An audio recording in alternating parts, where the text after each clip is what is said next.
Rookie donut stories. Tony Martino in British Columbia.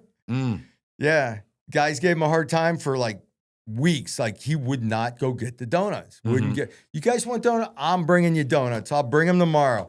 Brings in the donuts. Gives the guys. And I think it was around lunchtime. Came back with a bunch of Polaroids of where the donuts had been. Oh no! What he did?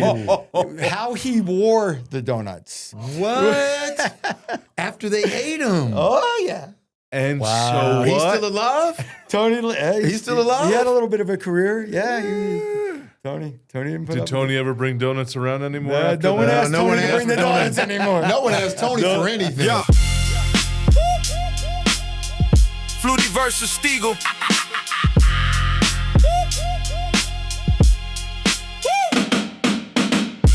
It is Flutie versus Stegall, the studio sessions. Yeah. We are powered by Ozune. Here is our quarterback, Doug Flutie. Here is our Hall of Fame receiver, Milt Stegall.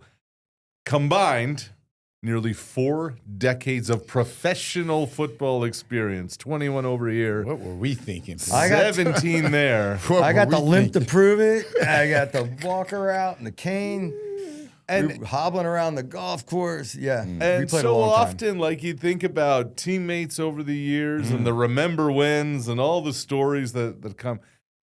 But I think one thing that so often as kind of consumers of the sport, as fans, we look at the players, we live in a fantasy football world, betting props, whatever. We don't quite realize the characters that exist in locker rooms, in meeting rooms, on the practice field, at the bar after the game, at the restaurant. The Henry Gizmo Williams. Go get him, Giz. Who's going into the equipment room, just wearing out the equipment guy, who's putting on a show in the training room. Let's get a peek behind the curtain here. I mean, you both have had some crazy, wild teammates along the ways. Milt? Yes. Go. I'll go with a couple. I remember my first year with the Cincinnati Bengals, 1992, and Boomer Esiason was the starting quarterback at the time. Boomer, established quarterback. Yeah. Took the team to the Super Bowl. I think he won an MVP. So he was the guy. And I can remember our first offensive meeting, and we just, Mike Shula, or Dave Shula was the first year head coach, and I think him and Boomer might have been the same age. And I remember Dave stood up and said, "Guys, we're going to do this." Without hesitation, Boomer stood up and said, "No, you just got here. We're gonna do it this way." And I'm looking around like, are we being pranked or something? Like, what's going on? Yes. Yeah. First team meeting. First offensive meeting. Boomer said, "No, this is how we're gonna do it." I'm like, hold on, is this how professional football is done? I didn't understand it, but we did it Boomer's way. Boomer, of course, was gone that next year. Sure. Because they had to get rid of him because you couldn't have those two guys there. But it was crazy. And another story I have, and I won't say where I was, I won't say the individuals, but if you're watching, you know who these individuals are. So first, it was like the next morning. We had a game 2 days before. It was the morning after the 2 games or whatever. And guys came in and they started fighting. Like, hold on, what they're fighting about? In the locker room? In their locker room. 2 guys are fighting, right? Come to find out, these 2 guys were fighting over a girl that they met, but one of the guys were married and the other guy was engaged. But like, what the heck is going on? They're fighting over some girl. They just met. And they're some girl they met the night before. Team chemistry. Team chemistry. Yes. So my introduction to pro football. Yeah. I'm in the USFL. Donald Trump's my owner, blah, blah, blah. First game, we're getting beat at halftime, coming into the locker room. I walk in the locker room, there's 8 guys smoking butts in the corner of the room, like lighting up cigarettes. The older veteran guys, this is 1986. So they've been playing since the mid-'70s, and they're smoking butts. Walk around to hit the head, and there's guys smoking weed in the stalls. I'm like, this is pro football? Is this what it's all? We came back and won. There it is. More of the story is the weed is stronger than the smoke. I don't know, but we won that, and it was the power struggle stories. Yeah, the power struggle. Yeah. My favorite power struggle is I'm me in the CFL. Right, I've won multiple MVPs, a Grey Cup, blah blah blah. I come to Toronto. We win the first year. Offensive coordinator gets a head coaching job, so I bring in a new offensive coordinator. Bring him in, John Jenkins. John sits down, and Don Matthews. John, this is Doug. Doug, this is John. John, stay the out of the way. This is Doug's team. Doug, you do whatever you want. You throw 5 interceptions, you're not coming out. You're gonna get throw to 6. Yeah, it's like it set the tone. You know, it's just like this is your team. Go get it. And you know that because when you are young, the coaches are gods, right? They whatever because you're trying to impress. You want to do it their way. Yep. You want, and sometimes you got to veer off the court and do it the way you do it. But there were some rude awakenings along the way. So along the way, I spent 3 years working for a team. I remember on a road trip, and I get a call from the GM, and they said, you know, have you seen so-and-so? And I said, I don't know, man. You know, the traveling party on a road trip's like 80 people. I'm not taking attendance. Okay, well, go see if you can find him. Looking around, can't find him. Text the GM, you know, no sign of him. Calls me back. He's like, we think he's dead. I'm like, what? I'm like, what do you mean you think he's dead? You just think he's dead? Like, what do you know? This on? And they're like, we went to his apartment. We knocked on the door. Nobody was there. We opened the door. I'm like, what do you mean you opened the door? They're like, it was unlocked. Open. He's not there. There's a gun on the bed. I'm like, what? And he's like, you better go find coach. You got to let him know that, you know, we may be down a guy. Like, we're going to see if we can get somebody. I'm just sitting there thinking to myself, what is happening? You know, it's 4 PM, the day before a game. So I'm thinking to myself, and at the time I'm the media relations director. I'm like trying to piece together how the next 24, 48, 72 hours is going to unfold. So I walked through the lobby, to go to the meeting rooms to find the coach. Come around the corner, boom. There's the guy. You're not dead. You're not dead. That's what I say to him. And he said, what do you mean dead? He's like, I overslept. I missed the flight. He's like, I took the next one. I call the GM. I'm like, he's not dead. Late breaking news. Dude's not dead.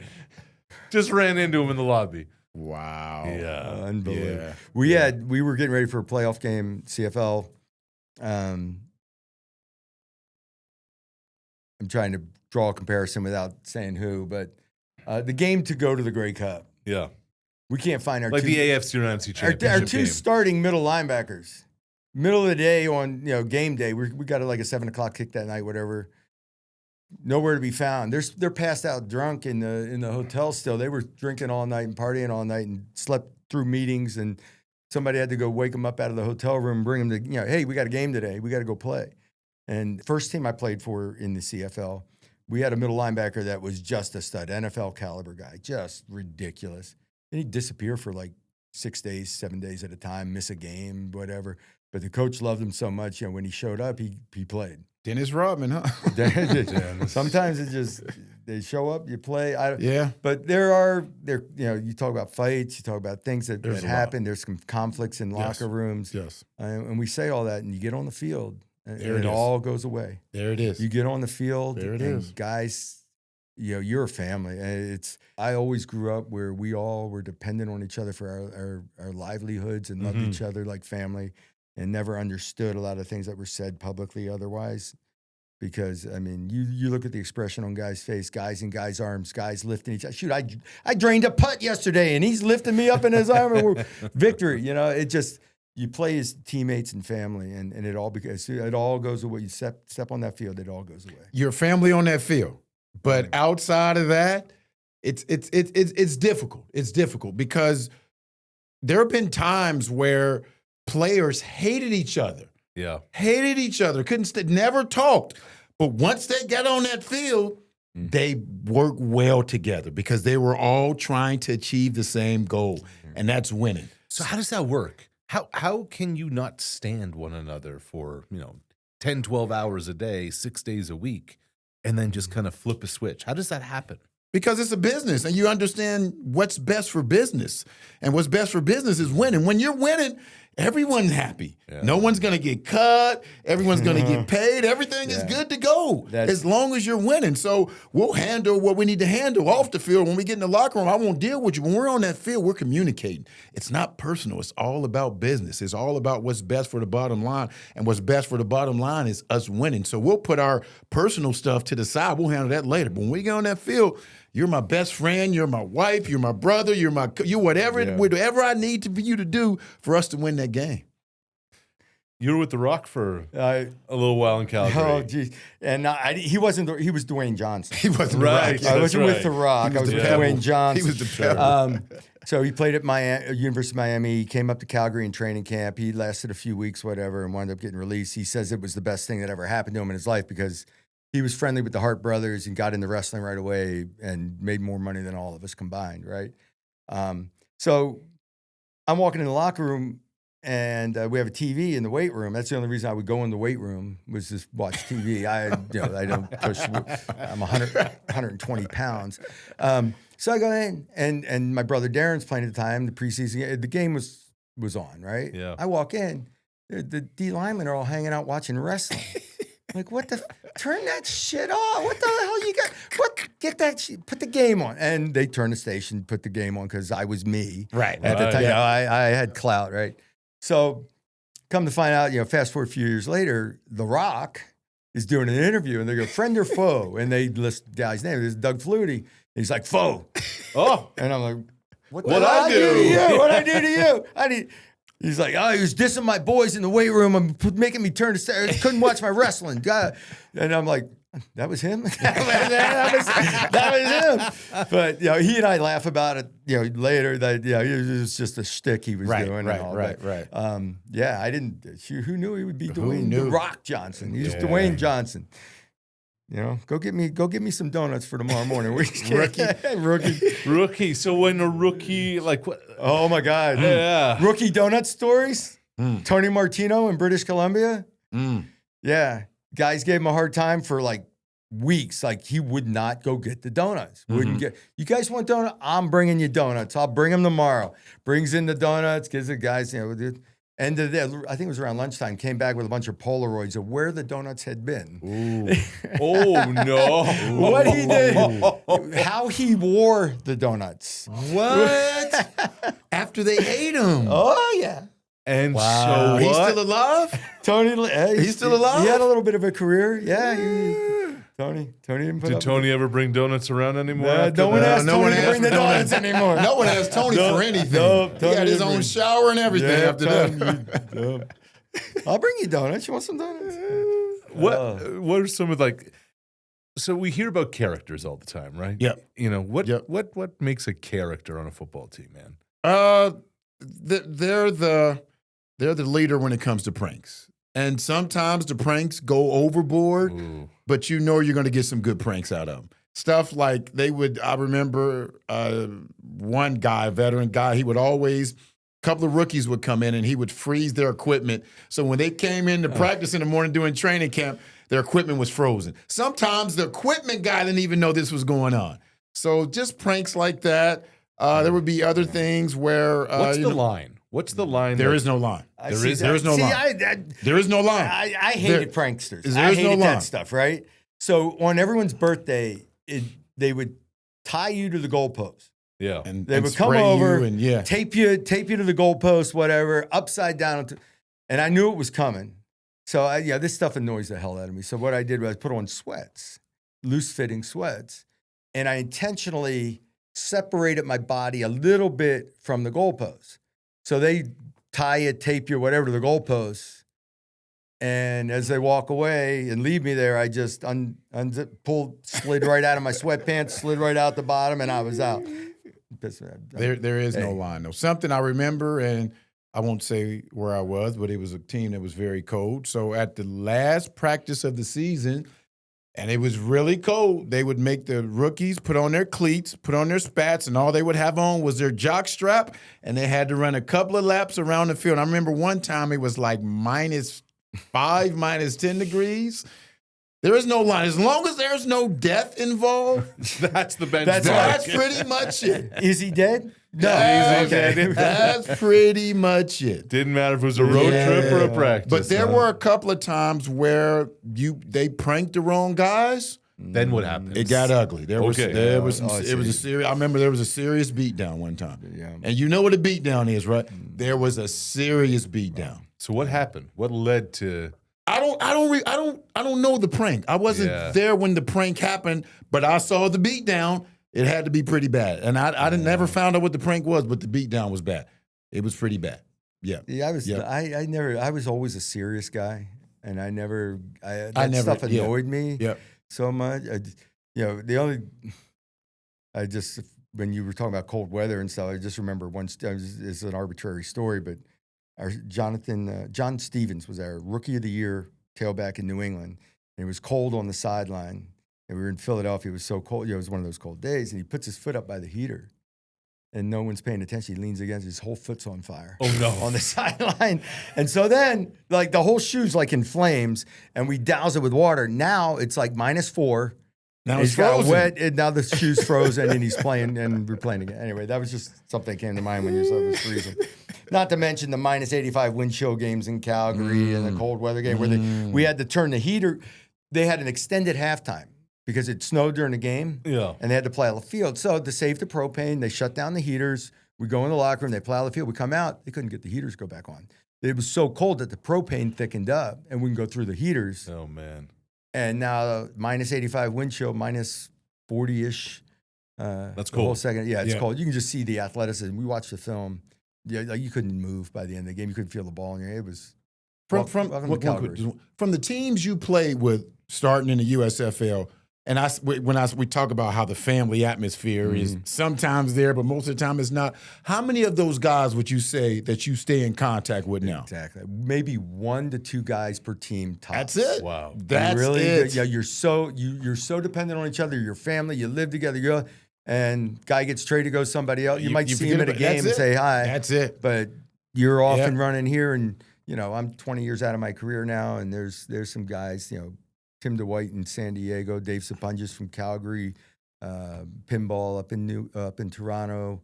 Eric Molds and I still text once in a while. Yeah, that's it. One guy, 2 guys. You just now if Is you that ever just life? That's but just if the way you life ever get goes? back, because you're like, but if you ever get back together a reunion, the second you step in that room, everybody goes right back to their roles. Right. You pick up where you left off. We went back to Calgary, and Frank Maroff was a rookie Canadian slot back that played special teams. And the second we all got together, I'm bossing Frank Maroff. He's a grown man. I'm bossing him around. Frank, go over there, grab me a coat. It's just you right so away. So he went back to being nothing, huh? You go That's what you're nothing. saying, huh? Everybody goes back to their roles. Yeah. It's hilarious. But the college teammates are the ones that seem like they last a lot longer. Those relationships and those friendships. For me, that has. I have maybe 2 or 3 good friends from college. I just didn't have a good time playing college football. Okay. I didn't enjoy it. So He maybe didn't that's win a part lot of of it. football games. He didn't win a lot I'm of starting football to debate. Well, Milt's amazing, but are you bringing your teams down, Milt? What's going on? The common denominator was, I was on a lot of losing teams. NFL, college, early You CFL. got to become a GM and go get yourselves quarterbacks. Yeah, I know. should've I wish just- Milt Stegall would have been playing quarterback. What about fights in practice? Oh, That's the one how does it I don't get escalate it. to that point? Yeah. Well, it's double sessions. It's 100 degrees. It's humid. Back when I was starting out, it was 6 weeks, 6 preseason games, 7-8 weeks of doubles. Ugh. It's a grind. Guys lose it. They get frustrated, whatever. Yeah. My welcome moment to the NFL was I was in camp with Chicago, and I came in at the end of the season. I was not really popular with the team at all because it was Jim McMahon's team. They were pissed off that they went and got an outside guy. So the next camp, I'm trying to prove myself. I dropped back, and they just let Hartenstein come around the edge. Just nail you, He huh? just blindsided me, drilled me into the ground, and I looked up. I'm like, do I have a red shirt on? Didn't I have the shirt? That was Didn't his matter. that was his boy problem. No, it was like, it's him on. out. Yep. Yeah. Look, you play with Brady. What's Tom like as a teammate, man? Tom's the best teammate ever. Tom's amazing. for a guy that was at his status and he had already won Super Bowls. Because he was at the peak of his career at that point. By the time I was with him, he was already Tom and all that.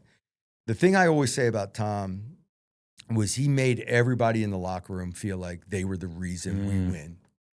Right? Yeah. The guy running scout team, Tom's walking through, the kid's getting taped. Tom's like, hey, you gave us a great look yesterday. Give us a little more press today, a little tougher play, a little more inside kick. You were great. Thanks. Or we win again. He comes back to the kid on Monday and says, hey, thanks a lot. It really helped us in the game, this, that, and the other thing.